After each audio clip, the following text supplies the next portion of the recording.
ariko nk'uko indirimbo yabivugaga, everything will be all right.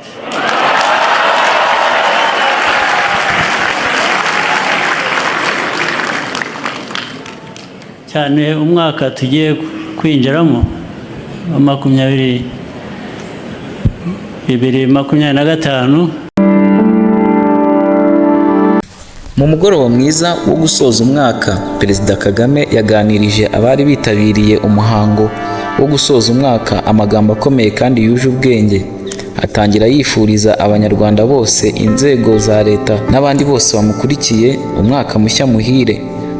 Yagarutse ku bintu byiza byaranze umwaka wa 2024. Muri rusange harimo kwibuka ku nshuro ya 30 Jenoside yakorewe Abatutsi mu mwaka w'1994.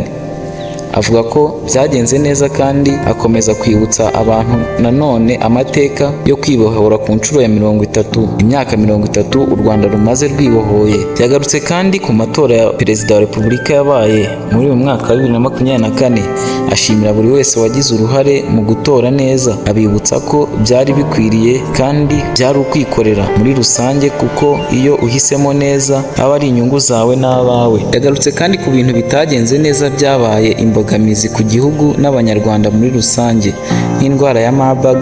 Avuga ko yifatanyije n'imiryango yabuze ababo, ashimira kandi abagize uruhare ngo icyo cyorezo kirangire mu gihugu, by'umwihariko abaganga batanze ubuzima bwabo kugira ngo ubw'abandi bukire. Ashimangira ko icyo cyorezo cya Marburg kitakiri imbogamizi, cyagiye iruhande. Yasabye abari aho ko bikwiye ko bakwishima ari nabyo byabateranyirije aho muri rusange. Yibutsa ko ari ukwishimira umwaka, ariko abantu bakirinda gukabya kugira ngo ibyari ibyishimo bidahinduka agahinda. Yavuze ko dukwiye kwishimira ibyiza byacu twagezeho. Ati twishime ariko dusigasire kandi dusigarane kwirinda. Ashimangira ko ntawe dukwiye kwemerera ko yahungabanya umutekano wacu nk'abanyarwanda muri rusange.